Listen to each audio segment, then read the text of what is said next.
Welcome to the More Life Project. We're super excited. We have an amazing guest today. DJ Blatner is a registered dietitian, nutritionist, and certified specialist in sports dietetics who is based in Chicago. DJ worked as the head dietitian for the Chicago Cubs for 10 years. She does have a World Series ring. She's the author of 2 books, The Flexitarian Diet, ranked a top plant-based diet by U.S. News and World Report, and her newest book, The Superfood Swap. She recently starred in and won the hit primetime reality TV show on ABC called My Diet is Better Than Yours. She is a former national media spokesperson for the Academy of Nutrition and Dietetics and is on the advisory board of Shape Magazine and is a celebrity diet consultant for People Magazine. She is a trusted expert appearing regularly in local and national media outlets such as The Today Show and Good Morning America. Please welcome DJ Blatner to the show.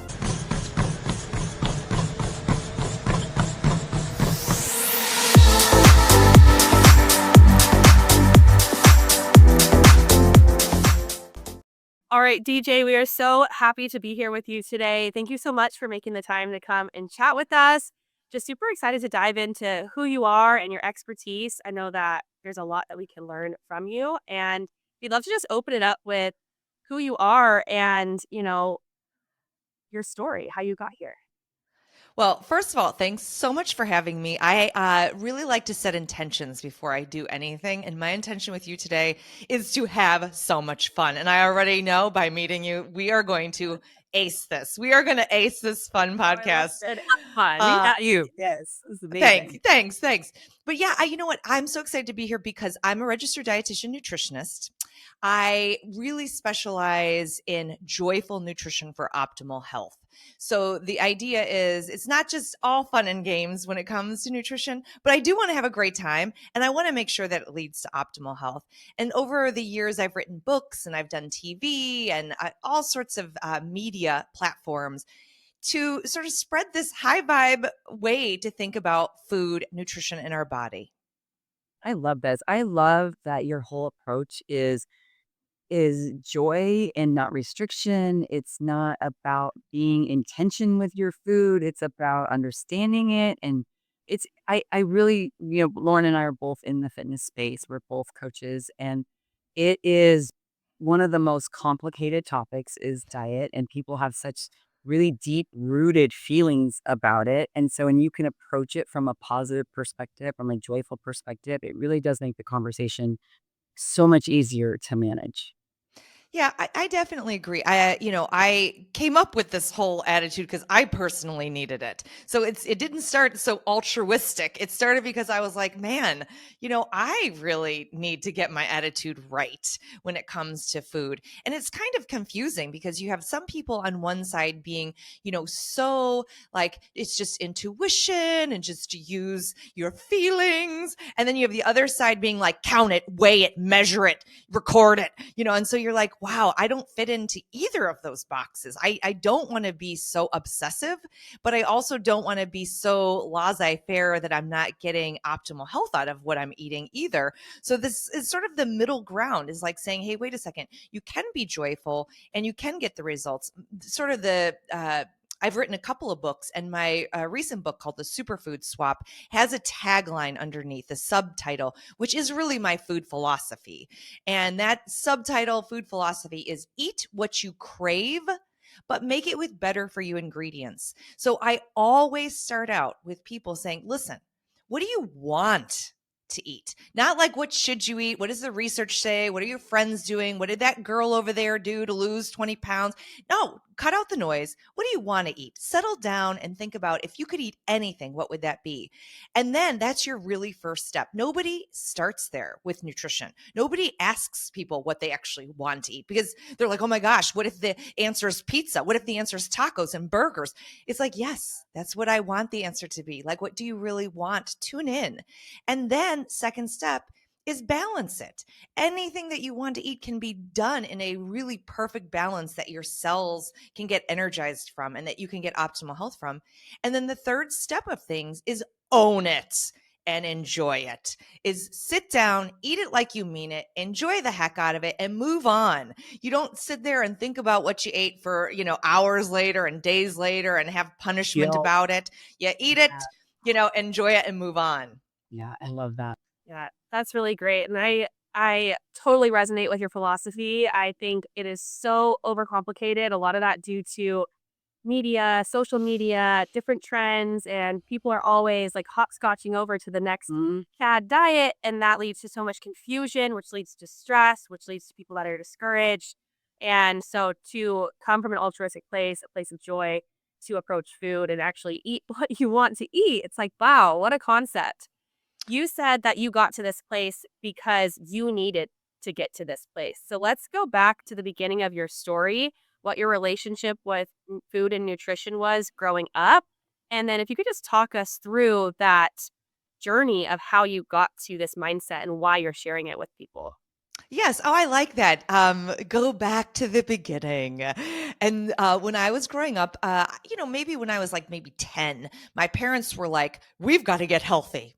And at that time, getting healthy, as you know, depending on what era you're in, getting healthy at that time meant low fat. And so our house changed from like donuts to bagels because they had less fat. And we had fat free cookies all day long. It's like, oh, eat dinner and then here's your fat free cookies. So I grew up with this attitude of we're trying to be healthy. The definition at the time was this low fat. And let me tell you something. I felt sick all the time. I had to get up early to go to school because I was going to be in the bathroom all day before I could even get to school. I felt sick all the time. And so when I got to college, I was like, I don't know that this is the right way to eat. I want to study nutrition because I literally want to feel better. Like, I don't think this is right. And so I went to school, became, this nutrition major because I thought there's got to be a better way. And I'll tell you what, when you start studying nutrition, you get sort of in this mindset of perfectionist. And then it's like, oh my gosh, I've got to be a vegetarian. I've got to cut this out. I've got to cut that out, and you start getting a little bit wild. So I went to Now, nutrition school to get a healthy attitude about food, but it really made me a little bit obsessive. And so then I corrected this because guess what? When you restrict things, I don't know if you've ever been there, but you become this weird binging person. Restriction leads to binging. And that is not because it's special to any one of us. It's just how it works. And so I thought, God, even though I know the science now after school, this is not the right mindset that I want to have. And so I really came up with my first book idea because I wanted to be a vegetarian, but like I'd go to the Cubs game and I'd eat a hot dog and then I'd feel horrible about myself. Or I'd go to Thanksgiving and I would eat the turkey that was made with love, but I'd feel horrible about myself because I said I wanted to be this vegetarian. And so one day I woke up and I said, man, I just must be a bad vegetarian because I'm just like having all of these things. And then I said, no, girl. No, girl. What if you're not a bad vegetarian? What if you're a flexible vegetarian? And so that was my first book, Flexible Vegetarian, the Flexitarian Diet, where it's like we need more flexibility to our mindset and our thinking. So that's how it sort of all came to be, where it was like I wanted to know the science, but then that mindset really had to come in order for this to work for me and for my clients and everybody I talk to. it's so interesting how much of our early childhood and adolescence impacts our understanding of food and how it really shapes how we approach our diets. And when I was growing up, I grew up in the 80s. It was the sugar was a big thing to control hyperactivity. I was a hyperactive child, so we had a no sugar rule in our house. I wasn't allowed to have syrup on my pancakes. I mean, I was really restricted from sugar. And junior high, 7th grade, in the locker room, I had PE first period. In the locker room, there was vending machines in my junior high. And every morning, so as a kid who was never allowed to have sugar, every morning I would eat a Three Musketeers. Like you talked about the binging. I know what I was getting. Oh, and my goodness, I couldn't get it at home. But I remember when that transitioned into the low fat era and every snack wells, like everything was fat free cookies and fat free cakes. And it's just terrible, terrible, not real food.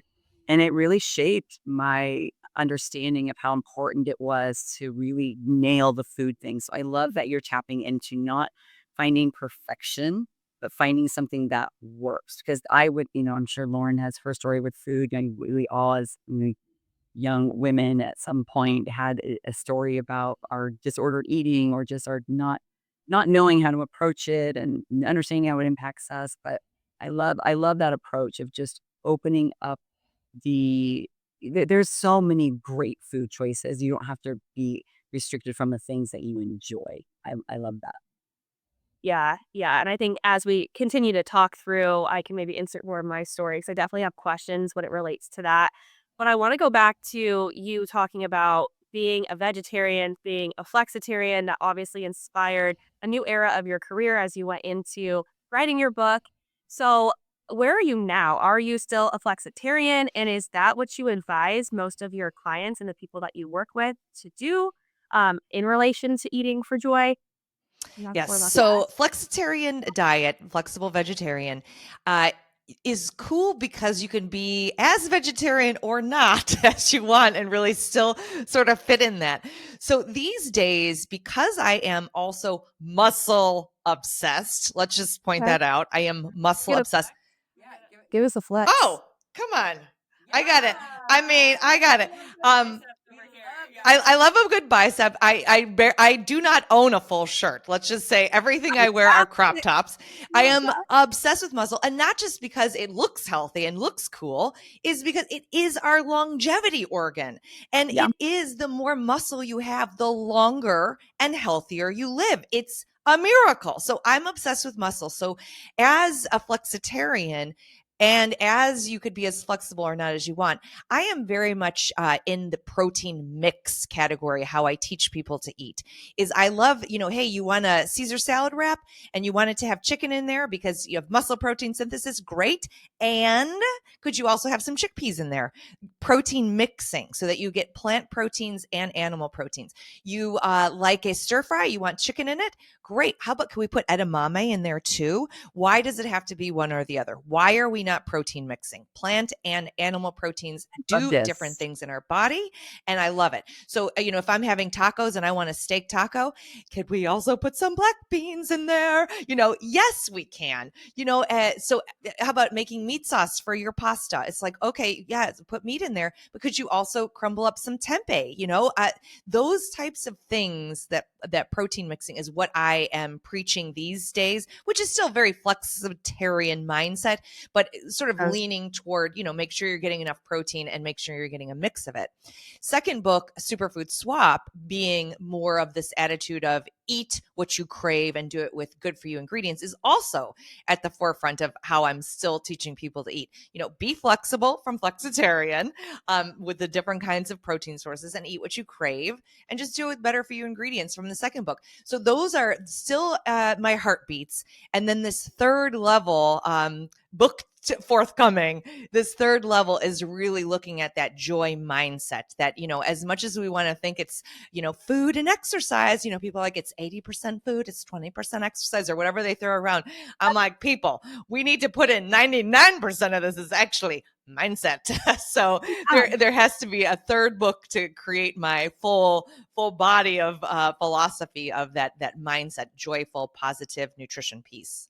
Have you started writing it yet? I Do you have mean, yes. Do or you we're have all writing? the notes in the world all the time? Like, I have 1 billion notes and notepads and scribbles and things all around. So it's probably written somewhere in here, and it just needs a good layout. It needs a good layout. Yeah, I totally think that mindset is such a big piece of the puzzle, and that kinda goes back to my story. I thankfully grew up with a pretty healthy relationship with food in terms of, like, it wasn't running my mind, it wasn't running my life, I wasn't stressed about it, I wasn't thinking about my body or my weight, and I really credit that to my mom always having a positive relationship with food and never speaking poorly about her body, never talking about I didn't even know what a calorie was until I think I was, like, 18 or 19. Like, I was naive and oblivious to it, and, there's definitely importance of understanding nutrition, and I wish that I did because I wasn't necessarily eating to fuel myself, but it wasn't disordered and it wasn't stressful in my mind, and I'm just so grateful for that. When I did become aware of it, I realized how, like, I was not properly fueling my body, and that, like, led to why I, was struggling I played soccer, and obviously there's a ton of cardio involved in soccer and you need to have muscle, and I wasn't eating to fuel building muscle and all of that. So then it became so overwhelming because I didn't have any knowledge, but then I also didn't have, an eating disorder or something in my mind that I was trying to overcome. But as a coach working with people one on one and in a group space, I really speak to the mindset piece of it as well. Because if you are making that all that you're thinking of, it's like an idol in your life, you're thinking about every single calorie, every next meal, you're never going to get the results. So, and it becomes what is it they say? We eat to live, we don't live to eat. And it's just so backwards, especially with women. So, really excited for that book that you're going to put out, and kind of picking your brain. I know that you worked for the Chicago Cubs for 10 years and you've worked with, those are male athletes, but I'm sure you've worked with a variety of different demographics, ages, people. What was the biggest thing that happened or the recurring feeling that you were presented with that led you to really recognizing the mindset as that 99% piece that you just said? Yeah, so I had a great time, 10 years with the Chicago Cubs as their head dietitian. I had a whole team of dietitians supporting all levels of the team. It was amazing. It really was so fun. I won the World Series with them as their head dietitian. So I do walk around and sometimes bring my big, huge World Series ring bling bling out and about like a baller. Yeah. But that gave me chops in sports nutrition, the idea of fueling to feel amazing and perform amazing. So whether you're, a athlete on the field or whether you're, at your desk at a laptop all day, is we all are performing at some level. And so that background for me in nutrition and understanding, how to get top elite athletes to perform that way is very much what I do with everybody. It's, I teach the same actually fitness plate to a pro athlete as I eat myself, as I teach other people. And, keeping it actually very simple because it doesn't have to be complicated. So like when I would work with them and when I work with anybody, we say, okay, let's just simplify this. This doesn't have to be dramatic. Let's use our eyes as the main way to judge our plates. And so let's do a plate check. Look at your plate and you say, okay, is there protein on this plate? Check. Okay, great. Is there some sort of like smart carb that's going to be fuel for me? Check. Okay, great. Are there colorful fruits and vegetables on this plate? Check. Is there a little bit of healthy fat? Check. Okay, all you do is you check that out, use your eyes, see that it's in a ratio that is like, a lot of colorful fruits and vegetables with a little bit of fat. It's got that protein, it's got that carb, and then you can eat it. And we don't have to freak out that plate, just looking at it, can count those macros for us and can be sort of this feedback loop of like, oh my gosh, that doesn't look like enough protein, or oh my gosh, I didn't put a carb on this, I better go grab something, or oh, I didn't have any vegetables at this, like I better go shove something on this plate, so it doesn't have to be complicated. And so that is the first step, is to not make it complicated. And then the next thing, like you said, this mindset piece, I come to find out that, no matter who you are, you want to eat stuff you like. So every time I would plan all the meals for the team. All meals is a lot of meals a day, whether you're at home or you're away, and there's a lot of people. And a lot of times it's just like, hey, what do you like to eat? And I would just take, little surveys of like, what do you like? It's like, oh, we like hamburgers. Okay, you're going to get hamburgers with the highest quality buns, the highest quality meat, the highest quality toppings. It's going to be well-rounded with plenty of like veggie dippers all around that you can have on the side. We're going to start with what you want, just like how I do with everybody, and make it in a way that is very balanced, and you're going to enjoy it. And guess what? It's not going to be hard to stick with plans that I create because you like it. And I won a reality show on ABC called My Diet is Better Than Yours. And I won the show because that was how I played the show.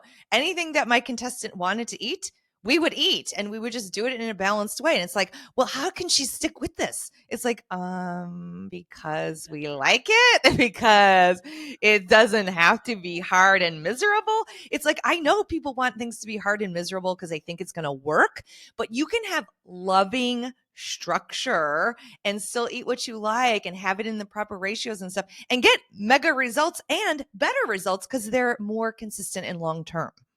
Yeah. Do you feel like, so we've talked a little bit about the trends that come in nutrition with the low fat, high fat. We've had that too. We've had no carbs, good carbs, healthy carbs.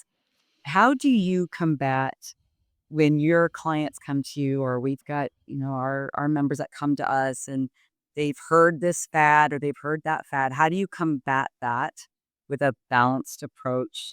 I'm sure you're not swayed by the trends because you've got a scientific background, you know what works and you know what's right. How do you talk to your clients about that? Yeah. I mean, hey, listen, trends do seem great. And then people are like very excited because they're following something that has structure. And people love structure, actually. It's like, oh, I love this like black and white thinking of I can have this, I can't have that. It makes me feel like comforted because I have this structure. And so, like, I get the lure. Like, I get the lure of having this structure.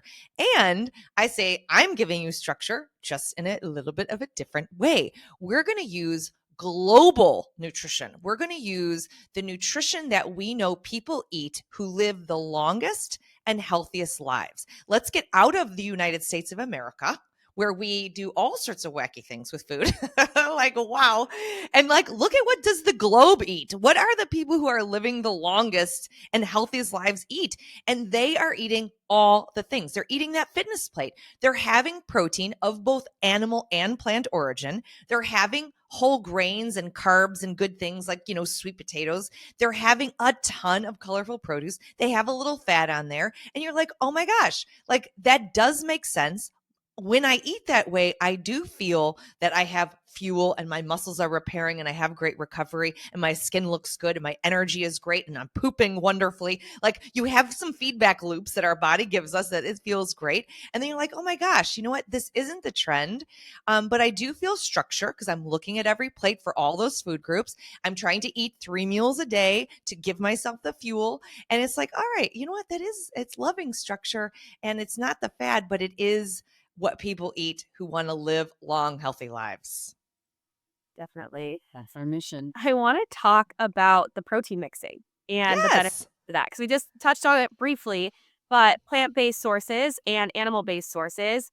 Can you just talk us through why it's important to have both? Yes. And yes, that you don't have to pick. So, I started out sort of more in the vegetarian mindset because we know that plants have amazing phytochemicals in there, these plant compounds that protect our cells from disease. Plants are amazing. They also are the only place we get fiber, which, fiber is having its own moment now too. It's like fiber maxing. But plants are where you get all those. Yeah, we got a fiber maxer over here in the house. Yeah, my last 2 year, for about 2 years now, it's been like, I shot 13 grams so far today. Look at that. I love it. I love it. Yeah. But yeah, so you get fiber from only plants. So like, it is important to eat plant sources of protein because you're getting all these phytonutrients.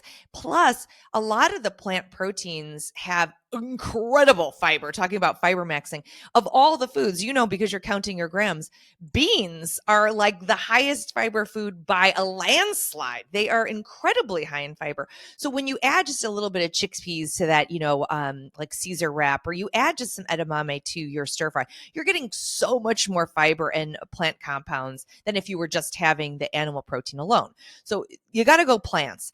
Now, I was probably personally skewing a little too much plants because when you become a little bit more muscle obsessed, you see that if you really are trying to get 30 grams ish at each meal, not to be obsessive, but just to care about that number, it becomes a little easier if you throw some chicken in something, or if you have a little bit of steak, or, if you have some turkey, or you have some salmon or tuna. And so it becomes like, oh my gosh, why was I sitting there trying to pick one over the other when really both matter? And so that's where that protein mixing comes in. And not to, again, I think the biggest thing with nutrition is to not become obsessed but just to care. I think that's a little bit of the shift that everybody does when they start working with me or we talk about it. It's like, just because you've heard, 30 grams or whatever, like you don't have to become so obsessed with it that you can't eat a meal that has more or less or whatever.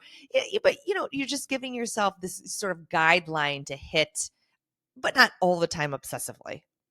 Yeah, it's all about education. And that's why it's so important for people to work with people such as you, a registered dietitian, or even people like us on, a different Yes. level as coaches to help educate about the basics of nutrition, not so that you have to track everything, but having a general idea of how much protein you brought in. And for me, I am really bad at veggies. I'm really bad at anything other than meat. So that's why I personally am like tracking my fiber, because if I don't, I'm not getting it because it's just not what brings me joy. So I just think the education piece is so crucial, and making sure that us professionals on different levels with nutrition can educate from the lens of this is how you eat for a sustainable future with food, not for the month so that you feel good for a month and then fall off, or not for a month and you become so obsessive that then you're in a really bad place mentally. It's, knowledge is power. So I Preach, that. preach, preach. Raise the roof on that. Woo. I feel like we need to do a quick PSA to people that are listening in on the fiber. Like, start slow. Start slow, friends. You're gonna add fiber. Do you want to talk about that story? Start slow. I love it. Story of okay, so Share your stuff. the daily recommendation for fiber for women is what, 25 grams? $25, 25 Well, to so when I do any sort of education, I just say, let's say 30-ish, so you remember 30-ish protein grams per plate, 30-ish grams of fiber per day. 30-ish. So yes, maybe a little bit more, maybe a little bit less, depending on if you're a man or a woman, but yes, 30-ish. So my fiber inspiration here, because she hasn't been talking about fiber for like 2 years, and I'm like, I don't really think that I get any. Well, then I start putting chia seeds in my smoothies. I have flax seeds. I'm trying to eat some leafy greens, and I have my little protein shake that has 3 grams in it. So I start, and I'm like, oh, I got 30 grams. Well, that's probably just the baseline. So then I'm trying to really maximize. I got my beans, and then I'm eating like 50, 60 grams of fiber a day. And at this time, I was going on dates with this guy that is good with the fiber. He starts his day with dates in the morning. And I'm telling him, like, no, we need like 60, 70, 80 grams of fiber. He's like, girl, you are crazy. So we're literally, Or you're not like having constitutional. I was just, I was fine. Everything was flowing. That's great. But yeah, so him and I are over dinner. I'm like, okay, I'm texting Andrea because I know that I'm right. And he's like, you're not She's right. on a date texting me about fiber. I'm like, this date not going well for you? The date was Yeah, going exactly. it was going great. And then we had this inside joke. I'm like, fine, you're right. He got his win of the night. It's good. It was just a funny story because I was trying to get like 75 grams of fiber in a day. Why do you think it is that fiber is having a moment? Well, I mean, at the end of the day, there's always going to be some villain of a nutrient and there's always going to be some hero, and people get bored. Like for a while, I mean, it's still not out, but protein is definitely like the hero of the moment, and so then just to get more eyes on things and to notice like, oh, people are eating a totally imbalanced diet right now. Then you get like fibers coming in again, and then we'll have all of these ebbs and flows, but it is a very smart idea to give that fiber PSA. So I think that was a great idea. Is yes, fiber is excellent for you.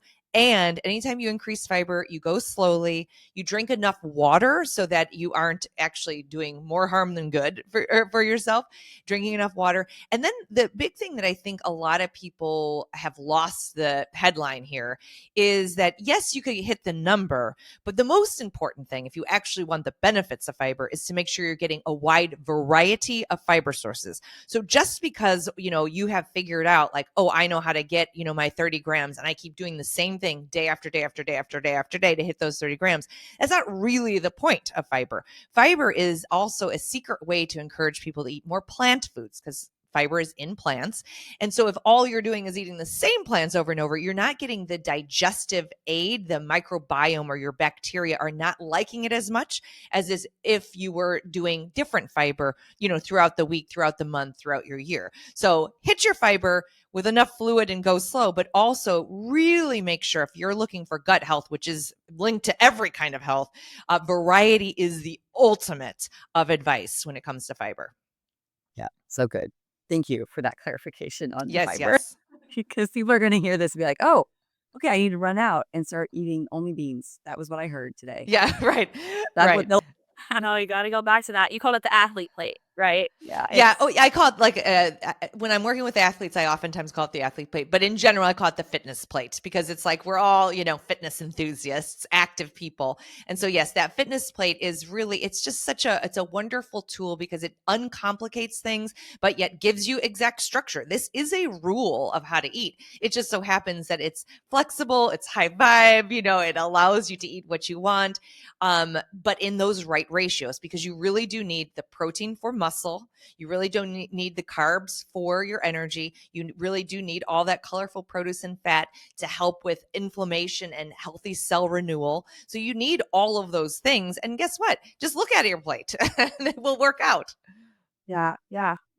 I just think, it's so important. Again, another PSA to have protein, carbs, fat, focus on the macronutrients, the micronutrients, like all of it. All of it is here for a reason. And we can't demonize one or the other based on the trends. Yeah. And I think it's important. I have adult children now, they're 18 and 20, but when they were little, I always just say, I just don't villainize any one food. We can have all of the foods.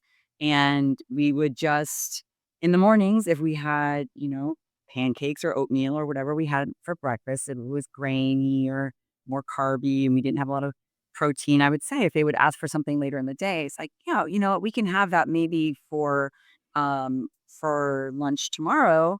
But this morning we had pancakes, so let's try some protein and some fruits for lunch instead. So I tried not to make any particular thing be just, you don't know as a parent, like what's going to happen with your kid. You're going to do the best you can and hopefully you've given them the right steps. But, I just didn't want any, because that's what I hear all the time is, in the fitness spaces, oh, carbs are bad or fat is bad, or I can only eat protein and because these foods, like you mentioned, there's a villain food and there's a hero food, and these foods get villainized, and it's really, it's not helping us in any way. When we have this soundbite education that people are just getting from social media. And Yeah.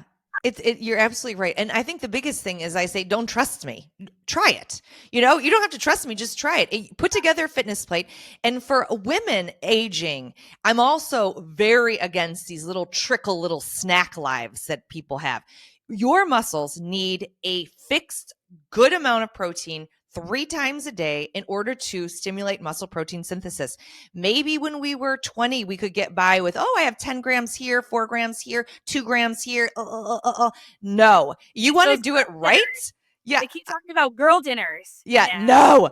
Listen, once in a while, fine. Okay. But if you really are looking for like my obsession with muscle, you've got to have this, it's in the world of nutrition, it's called a bolus. You've got to have this bolus, this huge punch of all these foods at breakfast, at lunch, at dinner. And you can change what times you're having breakfast, lunch, and dinner. Like I don't eat breakfast until later in the day. Maybe I call it meal 1, meal 2, meal 3, whatever. But I'm eating these things. And then I say to myself, how does my energy feel? Oh my God, it feels pretty great. It's like, okay, how do my cravings feel? Oh my gosh, like they feel amazing. It's like, oh my gosh, how does my focus feel? Like I can focus a lot. I'm not even thinking about food. It's like, yes, that's what happens when you eat balanced meals. This whole craving situation, appetite situation, all this stuff, fixation on food, it goes away when you eat food and you eat balanced meals. And so that's, I think the aha moment is like, just don't trust me, test it. And when you test it yourself, look at those outcomes and you're like, wow, like I'm a believer. So now I am a meal focused person as opposed to being, how much less can I eat? How much little can I eat? And it's like, oh, guess what? Then your cravings come back and then your energy goes away and then your focus goes away. And then all you think about is food. It's like, no, you want peace around food. You got to eat it and mean it, and enjoy it. And I think if you exercise too, if you're somebody that is athletic, you cannot get away from the hunger. Because if I do a really good workout, I need a meal. I need to sit down and have a meal. And I think that helping people understand that relationship is so important between exercise and food. We're not exercising necessarily to get thin or to lose weight, or we're exercising to build muscle, to keep our cells healthy, to keep our hearts healthy. And we're eating in order to be able to do those heavy lifting exercises, to be able to run longer on outside on the boardwalk or whatever. But those two pieces go so hand in hand. I think that I love what you said about when we're sitting down and eating full meals. You will need to do that if you exercise. Yes, a thousandfold. And that is the healthy attitude about exercise and food. It's like, do the stuff that you enjoy, whether it be food or fitness we're talking about, and you're doing it for loving reasons, because it is a self-care thing for your body, not because it's punishment because you hate how you look, or it's punishment because, you did this or that. It's like, no, this is all very loving activities for our human body that is such a magical, our bodies are so incredible. They do incredible things. And so it's like, yes, you've got this opportunity to take care of this magical body, and you can have fun doing it. The More Life Project is sponsored by Orange Theory Fitness. Orange Theory is an all-in-one dynamic blend of strength and cardio training that supercharges your metabolism to burn more calories and build lean muscle. Certified coaches guide you through science-backed workouts designed for all fitness levels. To learn more and to get your first class for free, stop in or visit orangetheory.com. The More Life Project is a production of Aspire Holdings, LLC. The views and opinions expressed on the More Life Project podcast are those of the hosts and guests and do not necessarily reflect the views of Aspire Holdings, LLC, its sponsors, affiliates, or employees. The information shared on this podcast is for informational purposes only and should not be considered medical or professional advice. Please consult with your healthcare provider before making any changes to your fitness, wellness, or nutritional routines. Oh, I was going to tell you a story. Oh, Yeah, because in the medical community, not always, our doctors, just our family doctors, not always the strongest when it comes to nutrition and exercise. Some of them are better than others. And my daughter is really slight. She's a small girl, and she was on a mission to put on some weight. And I took her to the doctor. She wanted to go to the doctor. Took her to the doctor, and I was so relieved. She's a nurse practitioner, actually, or maybe a physician's assistant. First thing she said, you want to gain weight? You need to start lifting heavy weight. You need to put muscle on your body. I was because I was Wow. just sitting there because, I'm a fitness professional, but I'm also her mom. And so I, Right. of course, told her these things. But I was so proud of the physician's assistant, and she practiced what she preached. She was obviously a fit woman, but that was what she said. You want to gain weight? Put on muscle. You'll be hungry, and you will put on some muscle. And I could not have written the script better for her. I was so pleased. So it was awesome. Just a little plug for the medical community that are doing well. Yeah, I think it's so important. And going back to what you were saying, like detaching from the aesthetic and focusing on actually fueling your body and listening to your body. Like God created us and all the systems within us and all the food in the world for a reason. And if you're actually listening to your hunger cues and your energy levels, and are you feeling foggy in the morning, or are you feeling really sharp? Your nails, your hair, like those are all the things that are leading you to tell you if the nutrition that you're intaking is actually supporting optimal health. And if your goal is optimal health, the aesthetic is going to come with it, right? Like I love it. Yes, I think that is such a healthy way to approach it. I call it body gratitude, and that I have so much gratitude, appreciation for what my body allows me to do. And not just because I'm a great jump roper, or I'm amazing on roller skates, or I'm a pretty good pickleballer. But these are real. These are real. I'm an incredible jump roper. I don't mean to toot my own horn, but yes, I do. Yes, I do. Post about that on social media. Okay, I need to see. Like, are you doing Yes. like you're crossing the Oh rope? yeah. I do routines. I have a jump rope teacher. I am all in on the jump rope. But I'm grateful for that. Oh, that's funny. But, being grateful Oh, for all the things it can do, uh, and that I can be healthy enough to get on a plane and go on a vacation, and that my body is able to focus and do all the work, and that I can have fun and hug my family and go out to dinner. Like, my body is so amazing. It's so magical. And so, like, that body gratitude being a foundation of like what we do. And like you said, it's, not just about how it looks, but how is it working? What is it doing? And I love those feedback loops, like, looking at energy, looking at focus, looking at your poop, looking at your hair, skin, and nails, looking at your skin. Those are all great feedback loops that aren't related to body weight, that you can use to figure out, like, oh, hey, am I eating well? Am I not? And I'm a big believer in also getting your blood work done. I go every 6 months to make sure that I know the metabolic 5, that I know my blood pressure, I know my waist circumference, I know my triglycerides, I know my glucose, I know my cholesterol.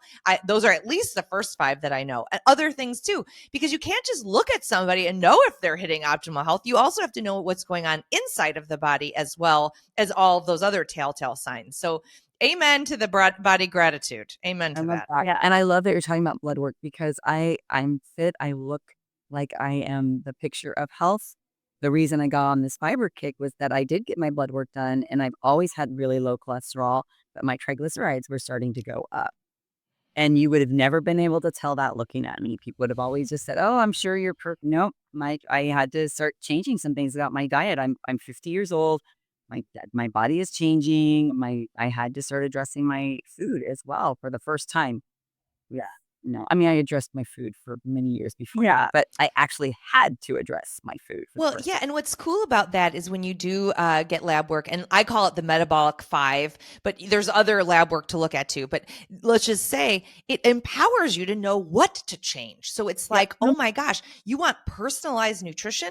Well, look at your blood, and you could definitely figure out how to personalize things. Maybe yes, you need more of omega 3s in your diet than maybe anybody ever knew before, because it's like, oh, that's related to triglyceride levels.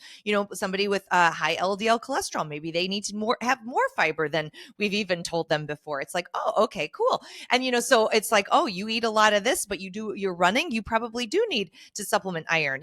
And so it's like, Mhm. oh, you're taking vitamin D, but look at your vitamin D, isn't that great? We need to give you even more vitamin D. So there is it is a cool thing to learn. You don't have to be, some of these people know like 3,000 blood markers. Yeah. Sometimes just even some of the basics can help you personalize your own nutrition. So I'm big on the blood work. I know. I'm on my journey. Some backstory on me. I have a ton of allergies, a ton of sensitivities. I don't know if that is what caused the gut issues or if the gut issues caused that, which then leads to hormone imbalances. And so I'm on this whole journey to find what is the root cause and how do I optimize it. And so this was like a perfect story to circle back because you had touched on gut health earlier.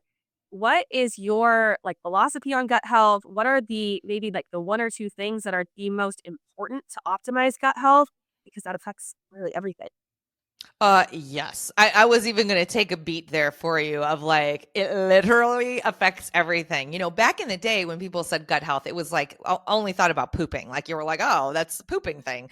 No, like now we call the gut the second brain. We think that it is related to everything from, yes, from how you think in the day to your immune level status to literally everything. The bacteria in our gut are controlling us more than we even know.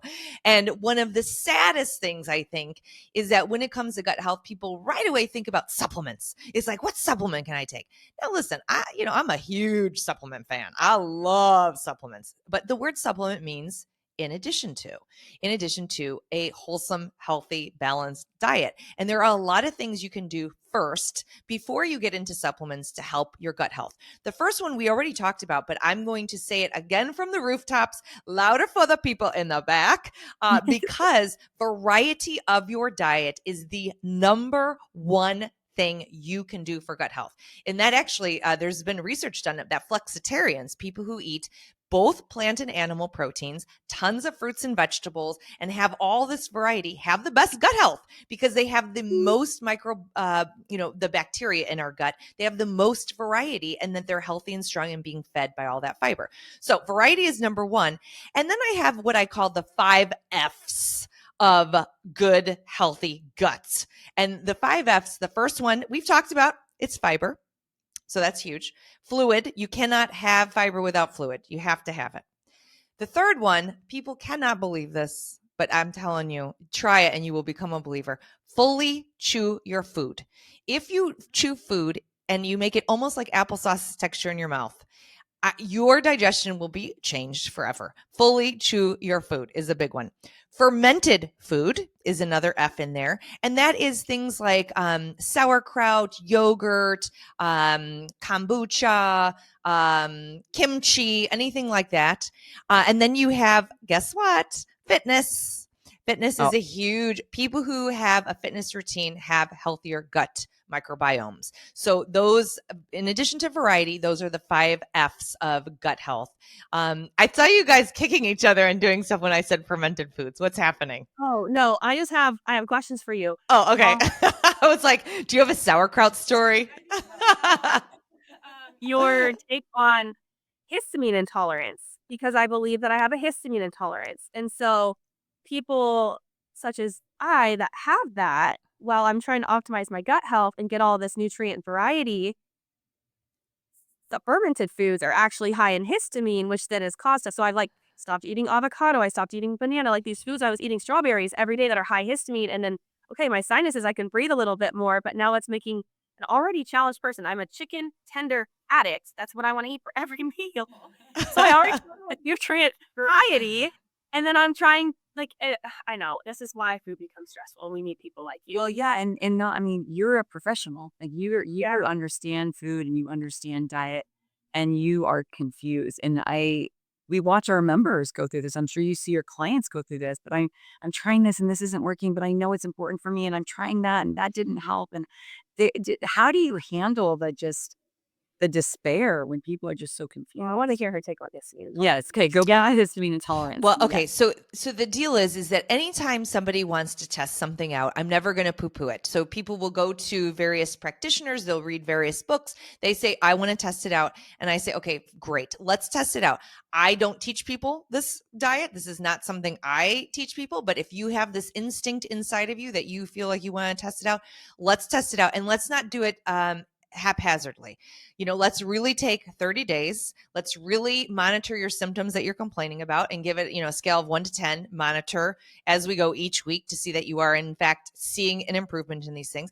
And this is the best advice ever. If you are somebody who's doing a routine where you're cutting things out, you got to reframe it. I have a downloadable on my website of all the foods, a lot of foods that are, available. And so you're checking off what you can eat. So people get this list of these are the things I can't eat on this plan. These are the things I can't eat on this plan. It's I don't really care about that list. I want the list of what can you eat. And then we work from that. And so I will take whatever anybody wants to test out. I will test it out like that. But by and large, my routine with people is very inclusive and wide variety. So there's never one food that's eaten every single day because say, hey, you know what, if it irritates you and you're eating it every single day, that's probably a problem. But what we do when I'm working with somebody for building gut health is high variety and not trying to eat the same thing every single day so that we can actually give your gut a break if there is something that, is a little wonky for you. But yeah, gut health and the barrier to your gut, that's where I would, if it was a one-on-one thing, that's where I really do like supplements because sometimes there is, in addition to that variety of your diet, there is a little bit of extra help that people need for that, just that gut barrier to rebuild it with amino acids like glutamine, or there's all sorts of interesting new branded ingredients that are like colostrum, but that are not actually colostrum. They're more researched even. So there's the supplements to do, but in general, variety of diet is my go-to. Yeah. I just think, there's so many pieces to that, but we're all so individual. And if I have histamine intolerance and certain things are going to be reactive in my body, then that does kind of limit the variety I can have. And I don't know. I feel that Oh, the wait, I want to interrupt. I'm going to interrupt on that. So remembering that the biggest thing is if you are going to test a plan where you feel like you're giving things up is to know the list of things that you can eat. So a lot of times people, yeah, that's the biggest thing that I will encourage people is like, I want that big on the fridge, not like the knots, not what I'm having. It's like, oh my gosh, there are literally 60 other things that I can eat. Even though I'm saying, oh, I can't eat this, I can't eat this, 5 things I can eat, 20 billion things I can. It's a huge mindset shift for people who are in a similar boat, is just to get that list of cans together. Yeah, I think that's a good point. I think like for you, if we know that fermented foods, like what is it about the fermented foods that are like what is it in those foods that we need? And if your sensitivities disallow fermented foods, if they're high in histamines, what other sources? I think that's a conversation to have with people as well. So, Absolutely. like, what Yep. other sources can we get that benefit from? Yeah, exactly. That's like the can list, that you're always saying, okay, what can I do? And it's like, oh my gosh, all of these foods, I'm not having dairy, so I can't have that. I don't want sugar, so I can't have this. It's like, okay, well, maybe that's where the supplement fill in the gap can come from. So sometimes you say, okay, hey, a lot of these foods I'm not having, but I can have, this multi-strain probiotic that I know feels good in my body. So I'm going to do that while I'm avoiding some of these foods. Or, similar things with like, anytime somebody says, what do you think about protein powders? Like, you're this real food dietitian. Like, what do you think about this? Supplements do play a role when you have a diet gap. So if people in the morning are having a hard time figuring out how to eat, a 5-ounce chicken breast, it's like, okay, well, you know what? Maybe that's where protein powder can come in for you. Not every single meal of the day, but like where you find a gap, supplements can be great. Yeah, I think that's really helpful for me. Just trying foods have volume and I get full. It's like I can't eat. It's just so much food. Sometimes it feels like I look at my day and think, okay, I need this many nutrients and I need this much fiber, I need this much protein, I need this many carbs. And so I don't have the time or I don't have the space in my stomach to eat all of these foods, or I don't have, and I have to think about, okay, well, I can supplement. The supplementation I think is helpful. I'm not going to rely on supplementation. I'm going to eat full meals and I'm going to have all the food groups. I'm going to have all of the things that I need. And I'm going to think about, okay, well, how many nutrients did I get from that? How much protein did I get from that? All that thing, and then supplement whatever's left. If I Absolutely. can't tolerate another meal, I'll just Yes. supplement and do that. Yeah, that's Yes, good. absolutely. And that's the healthy way to think about it. Like we've been talking about mindset for a lot of things. It's like, yeah, supplements have a role and they're not the main thing, but they absolutely have a role. Yeah. So, on the contrary to this conversation, right, we're Yeah. talking about real foods, we're talking about fueling our bodies, building Yes. muscle. What is your take on GLP-1s? Oh, I love anytime there is a tool available for people who need it, way to go, right? So GLP-1s, glucagon like peptides for people who have obesity, that is how the medication was, made, and it's great for people who need it. It decreases food noise. It helps with appetite. Absolutely amazing. Now, do I believe that it is being abused in our culture? Yes, I do.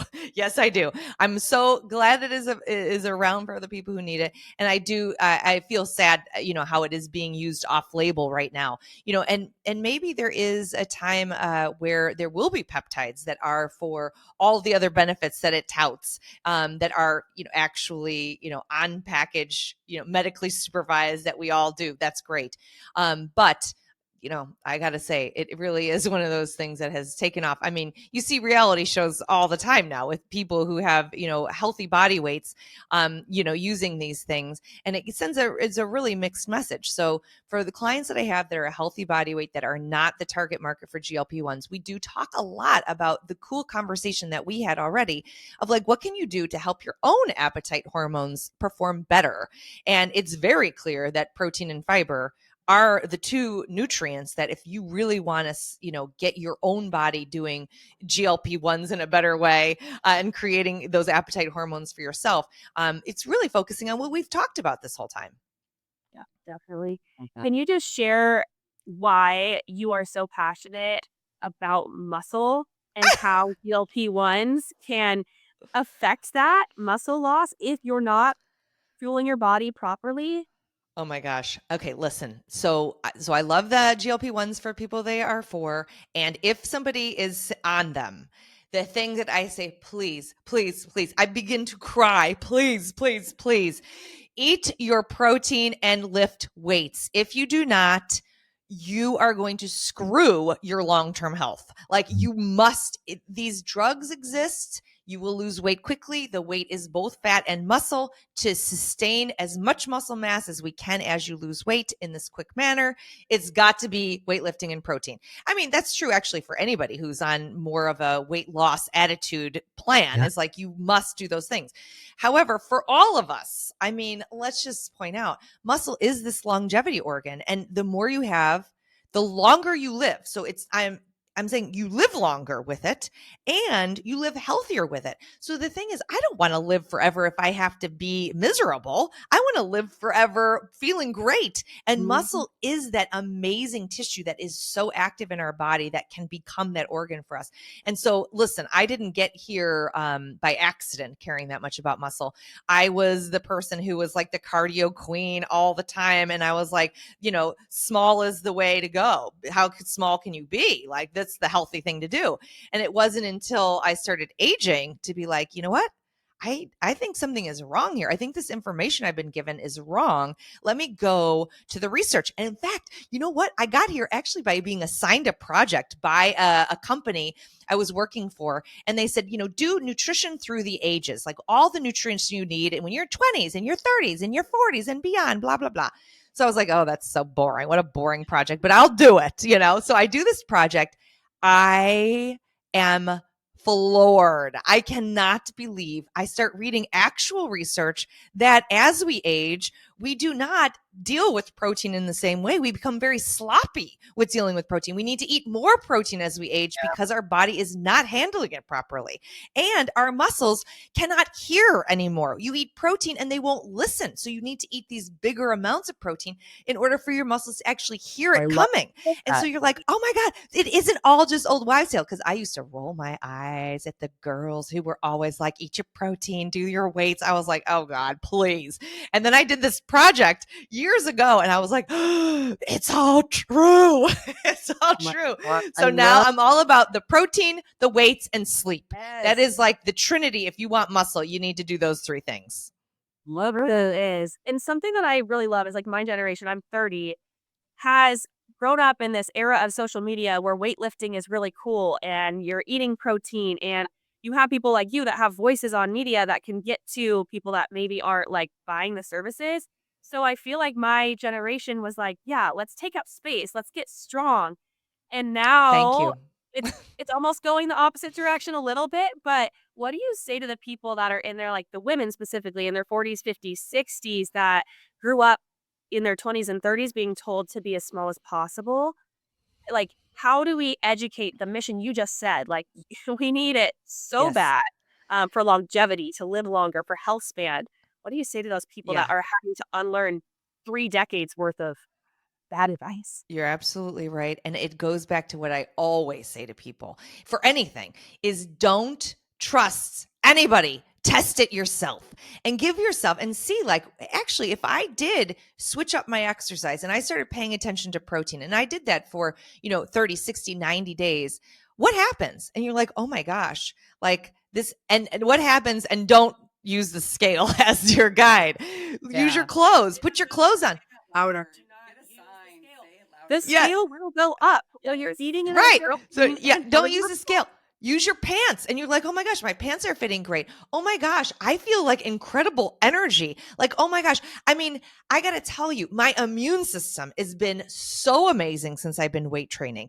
My energy and stamina has been so amazing since I've been weight training. And you know what? My mindset, not just my physical body has gotten stronger, but my mind has gotten stronger. I go to the dentist now and I used to be the sissiest of sissies. I used to be a little baby crybaby. And now I think I'm a strong person do whatever picking and drilling you need to do. I got this.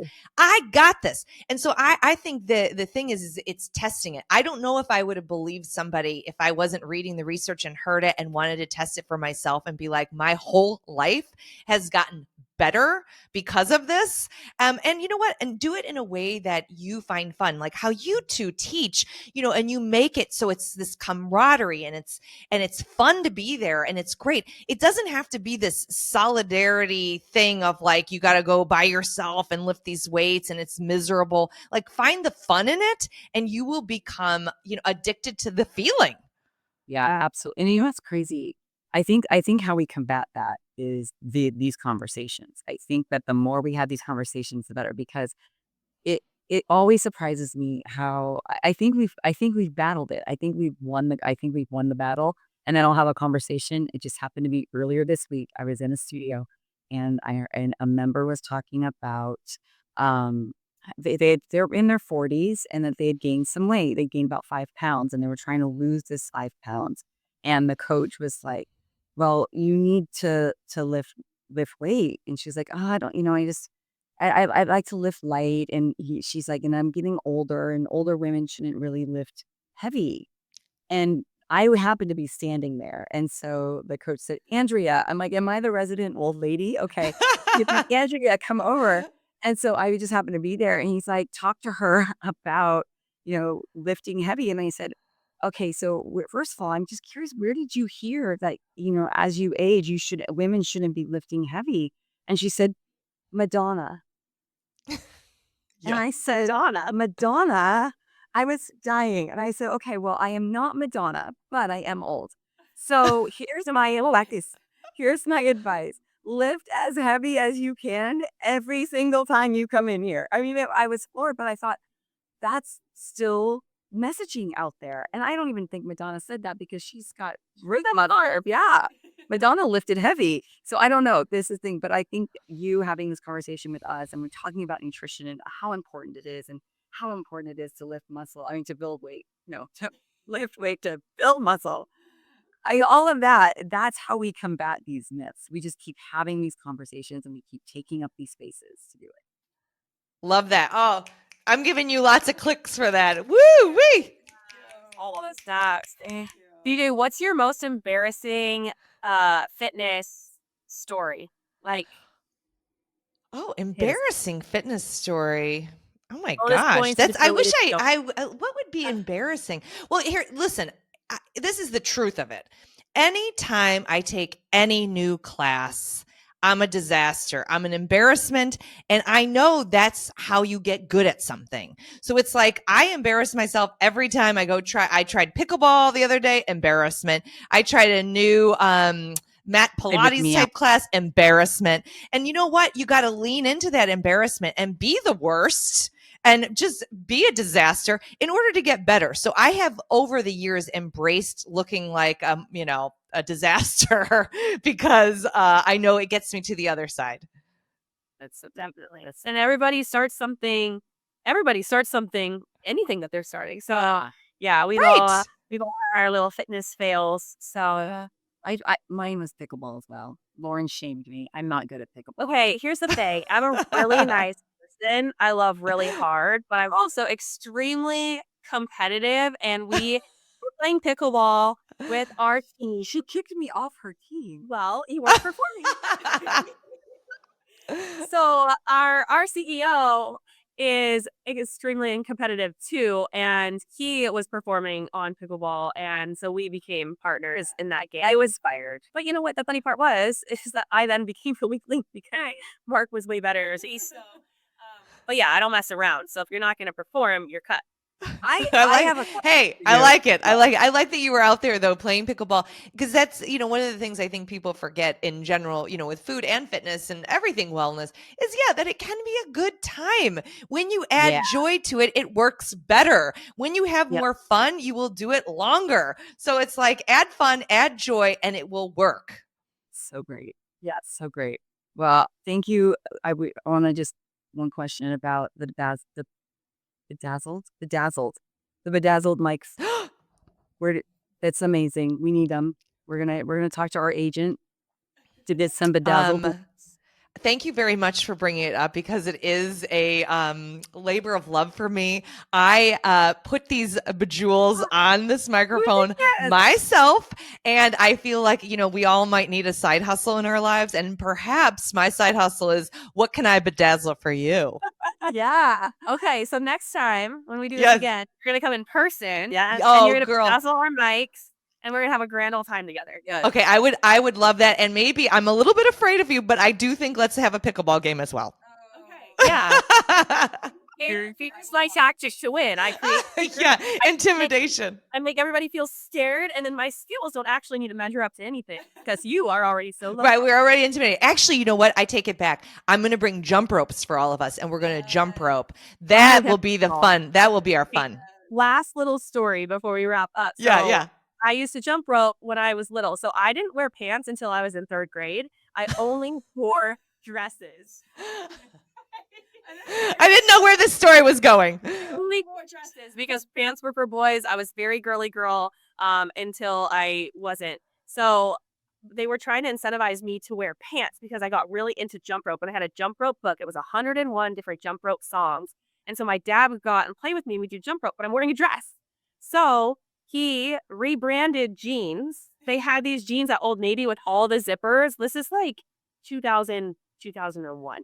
I'm like 5 or 6. I don't know. And he's like, these are jump rope pants. This is what professional jump ropers wear, these ones with the zippers. And so I was like, okay, well, I guess I'm going to wear pants for the first time. So when you're say that you jump rope, that like flashed me back. So in my driveway and the rebranding manipulation my father did. Well, yeah, it's a pants. But here we are. Whenever we're in pants today. But also, don't we all want those pants right now? A bunch of zippers on there sounds amazing. They were fun.